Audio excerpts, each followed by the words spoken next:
We're happy to welcome back Jordan Sekulow, Executive Director of American Center for Law and Justice. He's also one of President Trump's attorneys. Jordan, thanks so much for being with us this morning. Let's start, if you don't mind, with the comments that are making so many headlines from Attorney General Bill Barr. He told the Associated Press this, quote, "Today we have not seen fraud on a scale that could have affected a different outcome in the election."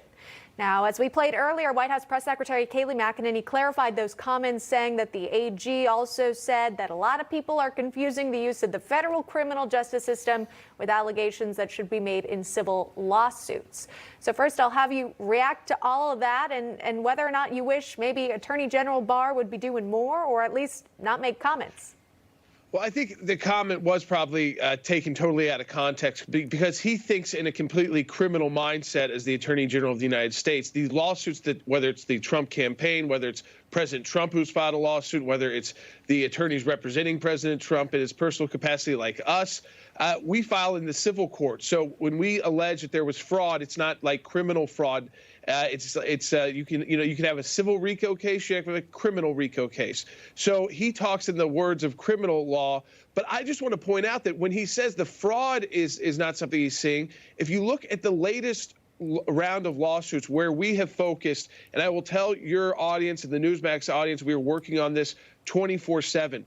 It's not so much about fraud as it is illegal conduct. And there's a difference between fraud and violating the laws of the state. So that's what you saw in the lawsuit filed by President Trump in Wisconsin. It is an allegation that the laws were violated by local election officials in five different cities and by the Elections Commission at the statewide level because the laws of the state weren't followed. That then implicates the Constitution, because if those votes are counted, and they're illegal, it means it kind of erases votes that were legal in Wisconsin and other states. So it arises to a federal issue. And so that is, again, it's not fraud. It's illegal conduct that violates the law. And that is what you're seeing there.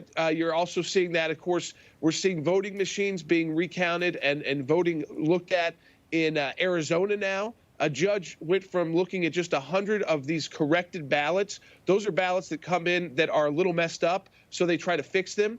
2 out of the 100 went to Biden. They were supposed to go to Trump. He said because the margins are so small in Arizona, they've got to expand that to now look at 2,500 of those corrected ballots. We should see the results of that in a couple of days.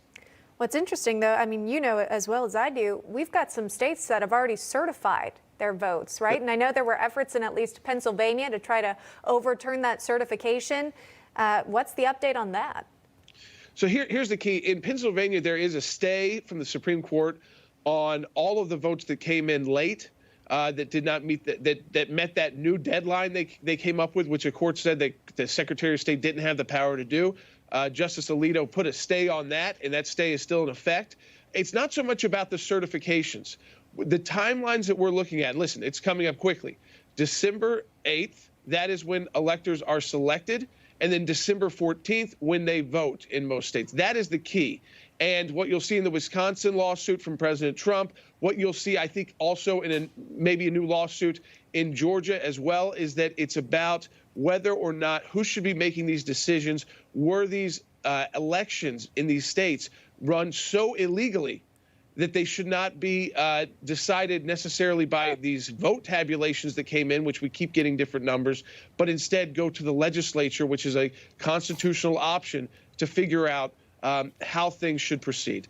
And of course, you know, this is all playing out in court, and we've seen some Trump lawsuits that haven't fared so well for the Trump campaign, the Trump legal team, I should say. But do you think with these new lawsuits being filed, that we could see these cases being resolved at the Supreme Court level? Would it be a lower court? What are you anticipating? Ultimately, what you have to do is put enough of these cases together. So in Nevada, looking at the numbers, what they're looking at there, in Arizona with the expanded recount of these fixed ballots that came in Wisconsin, and then in Georgia and in Pennsylvania. You put those together. If you have enough cases you can take to the Supreme Court where it is outcome determinative, That means that if the Supreme Court sides with our position, it would change the outcome of the election. Then, yes, ultimately, it will be the United States Supreme Court that would make this decision. But there is a lot of power at the state level. If state legislators want to prevent that, like in Wisconsin, they have an option to do that. So again, it can go kind of two different paths, but the most likely path, you put enough cases together that get to the Supreme Court and they're outcome determinative. I think that's still why we have a stay in Pennsylvania on those late incoming ballots where the law was changed, because the court is waiting to see whether enough cases arise to the Supreme Court that will change the outcome of the election. So as your viewers now can see very clearly, the president is still very engaged in this battle. So is his legal team. Yeah, clearly you are confident that these lawsuits will go in your favor. But I'm sure you've seen as well that there are a lot of critics dismissing your cases, saying there's no evidence. Even Senator Lindsey Graham made this comment on Fox News last night. Here's that.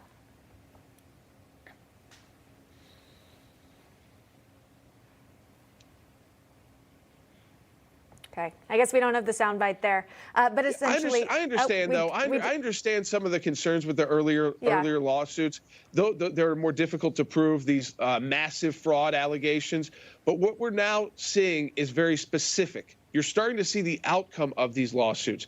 So in Arizona, when they started doing this sample recount, they realized, wait, these corrected ballots in a state decided by so few votes weren't all done so correctly. So if 2 out of 100 are wrong, let's see what's wrong out of 2,500. And maybe we have to expand that too. Clark County right now, Rick Grinnell and his legal team, they're looking at the machines in Clark County. They got an order to be able to send in people to look at the machines. In Georgia, 3 counties were told by a court, you cannot erase the data on your voting machines. That was 2 counties that went for Biden, 1 county that went for Trump. It's Gwinnett and Cobb County that went for Biden, and Cherokee County that went for Trump. So these are real orders in place right now, real active litigation. I understand some of the concern about some of these wild allegations that got made, but I encourage the senators, I encourage those who may be critics, look at what's actually happening in the courts. It may be making them a bit more nervous each day. And I'm not saying that about Chairman Graham, but about the Biden team, because these are serious allegations and they're starting to show the fruits of the charges and allegations that were made. Well, that is the very latest from the Trump legal team. Jordan Sekulow taking the time joining us this morning. Jordan, thanks so much. Thank you. Welcome.